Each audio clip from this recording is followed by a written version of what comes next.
I can still close my eyes and see that exact moment when everything changed forever. My name is Sarah Elizabeth Thompson. I turned 28 that spring, the same spring I thought my life was finally falling into place. Growing up, I never had much. Small town outside Columbus, Ohio. Dad worked maintenance at the paper mill until it shut down. Mom waitress double shifts at the diner on Route 23. We lived in a 2-bedroom rental with peeling paint and a backyard that was more weeds than grass. But we had love. Real loud, messy love. Sunday dinners where everyone talked over each other. Christmas with one gift each but wrapped with so much care it felt like gold. I was the quiet kid who read library books under the covers with a flashlight. Always dreaming bigger. Scholarships got me through state college. Marketing degree. Nothing flashy but steady. After graduation I moved to Chicago, big city, big dreams. Entry-level job at a mid-size agency. I worked hard. Stayed late. Learned how to pitch, how to listen, how to read a room. That's where I met James. He walked into the coffee shop across from our office on a rainy Tuesday. Navy coat, damp hair, sheepish smile because he'd forgotten his wallet. I paid for his latte. He insisted on paying me back the next day. With flowers and his number. 2 years flew by in the best way. Lazy Saturday mornings. Walks along the lake. Inside jokes nobody else understood. He talked about the future like it was already ours. House with a yard, maybe kids someday, road trips to places neither of us had seen. I believed him. Completely. There was only one shadow. His family. Whenever I asked about meeting them, he'd change the subject. They travel a lot. They're private people. Mom's been stressed with charity events. I let it slide because I loved him. Because he never gave me a reason not to trust him. Then came the ring. Simple white gold band, small but perfect diamond. He proposed on our favorite pier at sunset. I said yes before he finished the question. Tears, laughter, kisses that tasted like salt, and promised. A week later he said the words I'd waited for. We're doing dinner at the house this Saturday. Mom and Dad want to meet you. House. Not apartment. Not condo. House that I spent 3 days agonizing over what to wear. Nothing too flashy. I didn't own flashy, but nothing too plain either. I settled on a knee-length navy dress I'd bought for a client presentation. Elegant. Understated. Hair loose in soft waves. Light makeup. I wanted to look like myself. The real me. James drove. The city gave way to suburbs, then gated communities, then winding roads lined with trees that looked manicured. Finally, iron gates. A long driveway. And the house appeared. It wasn't a house. It was an estate, white stone.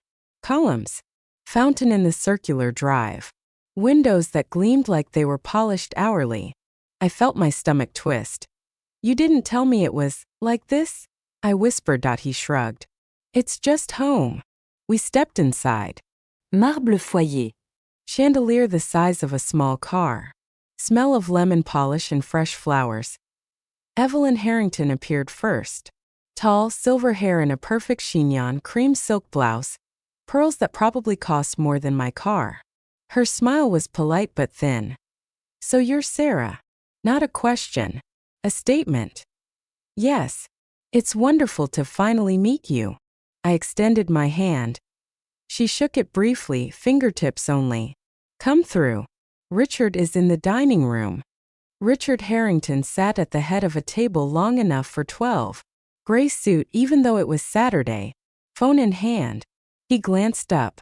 Nodded once. No smile. Dinner began. Crystal glasses. 3 forks per person. Courses I didn't recognize the names of. Evelyn started the conversation. So Sarah, tell us about yourself. I smiled. I grew up in a small town in Ohio. Moved to Chicago after college. I work in marketing at... Marketing, Richard interrupted. What sort? Brand strategy. Mostly mid-market clients. Some nonprofits. He made a small sound. Not quite a laugh. Quaint. Evelyn tilted her head. And your family? What do they do? Dad was in maintenance. Mom waitress for years. They're retired now. Silence stretched. James shifted in his seat. Sarah's really good at what she does. She just landed a big. Evelyn raised a hand. James, darling, let her speak. She turned back to me. So modest beginnings.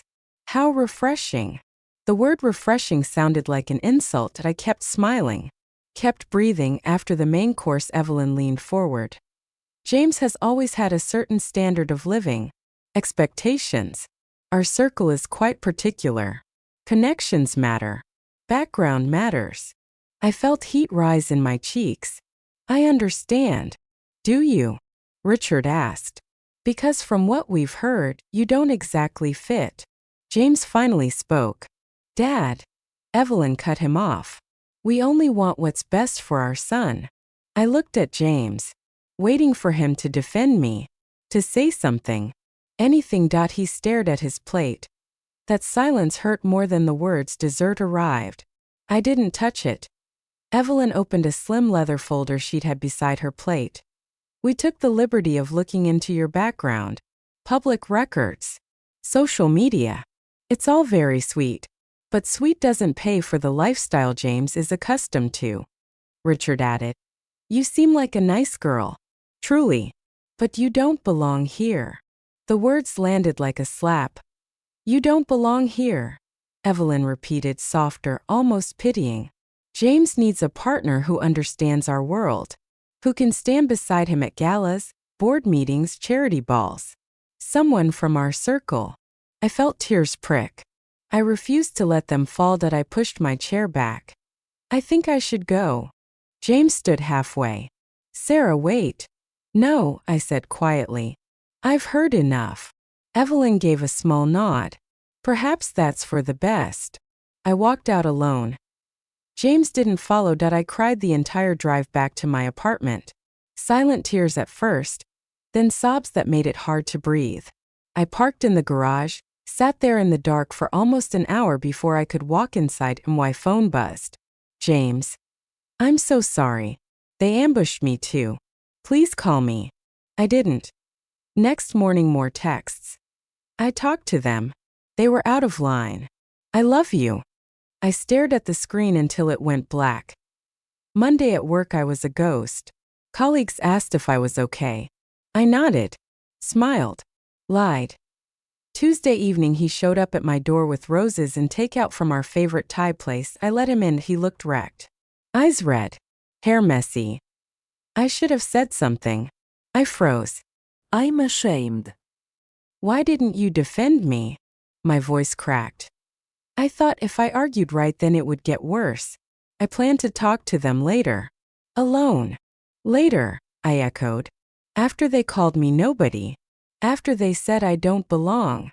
He reached for my hand. I pulled away. We talked for hours. Or rather, he talked. Apologized. Promised. Said his parents were old money, stuck in their ways.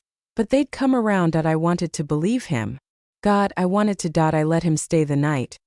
Big mistake. Because the next weekend he went to the Hamptons with them for a family event. Posted photos on Instagram.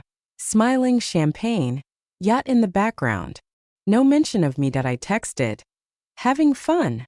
He replied hours later. It's complicated. Please be patient. Patient. The word burned. Then came the call from my best friend Mia. Babe, have you seen the engagement announcement? What announcement? She sent the link. Society page. Harrington heir James to wed heiress Victoria Langford. Photo of James and a tall blonde in a white dress. Smiling.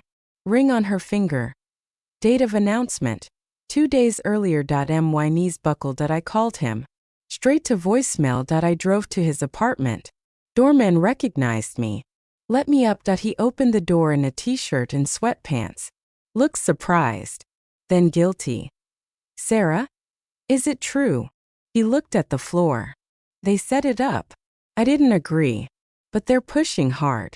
Victoria's family owns half the real estate in. Stop. I turned to leave. He grabbed my arm. Gently. I still want you. I'll figure this out. I looked into his eyes.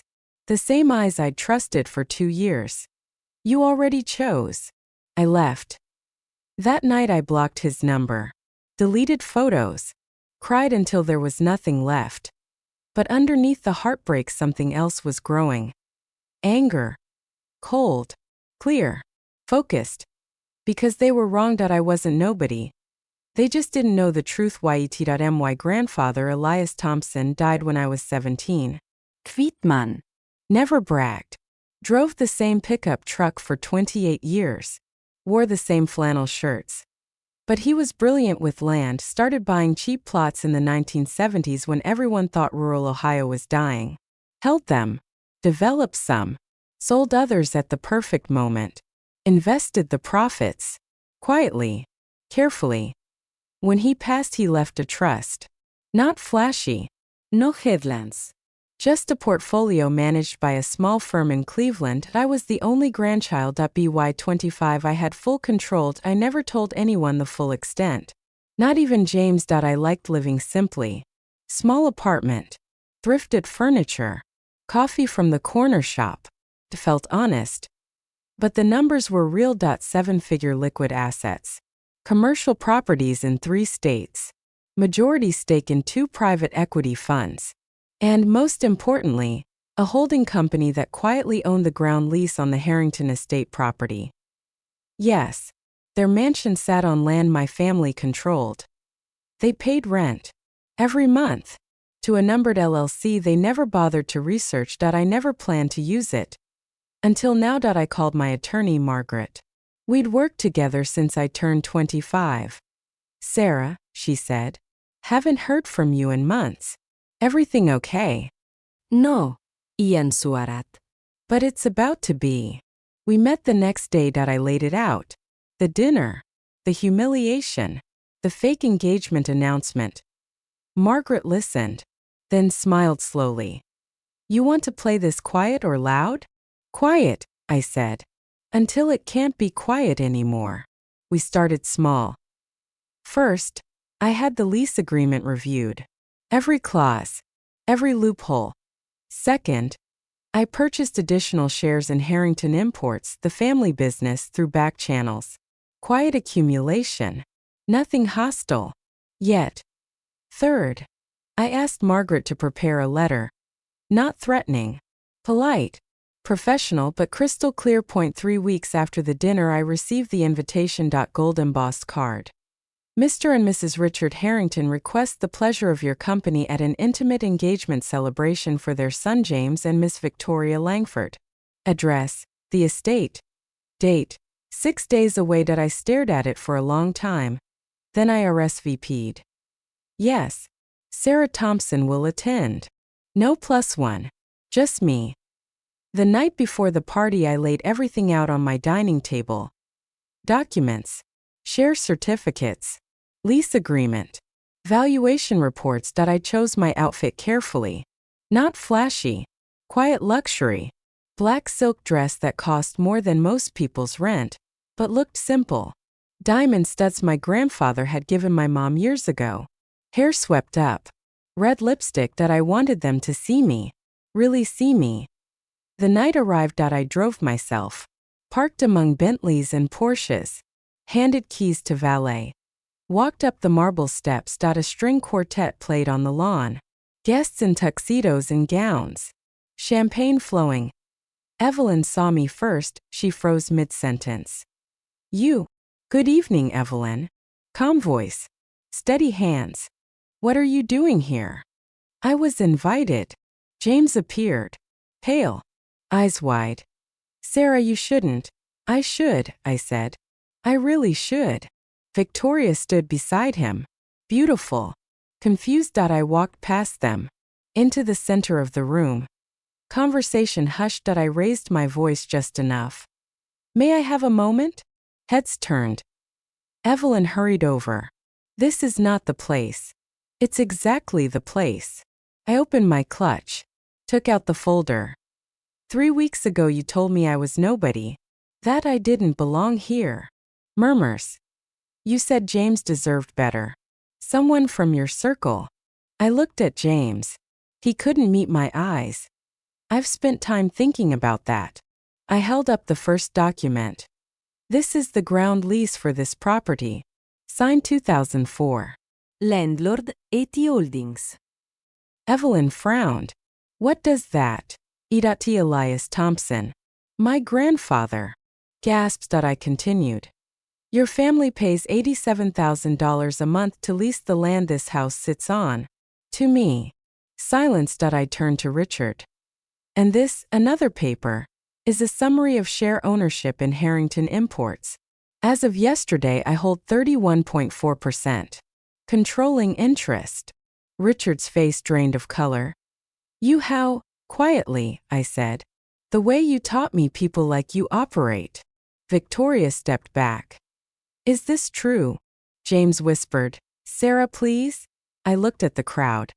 I didn't come to destroy anything. I came to correct a mistake. I turned to Evelyn and Richard. You judged my worth by my job title, my zip code, my parents' jobs. You were wrong. Then to James. And you let them. I closed the folder. I'm not foreclosing. I'm not calling in shares. Not today. I paused. But I want you to remember this night every time you walk through those gates. Every time you sit at that table. Every time you look in the mirror. I looked around one last time. Money doesn't make you better. Character does. I walked out. No one stopped me. The call started at 7 a.m. the next morning. Richard first. Apologetic. Rambling. Offered to buy back shares at premium. Evelyn next. Tears. We were wrong. Please forgive us. James left voicemails. Long ones. Crying. Begging that I listen to one. I love you. I was scared. I'll leave everything. We can start over. I deleted them all. Words spread quietly in their circle. The Langford engagement dissolved within 10 days. Harrington Imports stock dipped 14% in a week. They sold assets to stabilize. I never pushed harder. I didn't need to. The truth was enough. 6 months later, I sold the ground lease back to them at market rate. They paid. Quickly. I moved to a new apartment. Bigger windows. Better view. Still nothing extravagant. I started dating again eventually. A kind man named Daniel. Teacher. Loves books. Laughs at my bad jokes. Sees me. James the first heard through mutual friends moved to New York. Single. Quiet. I don't hate him anymore. I just don't miss him. Looking back, the deepest cut wasn't the money or the mansion. It was the silence. The moment James chose comfort over courage. People will judge you on surface things, clothes, accent, bank balance.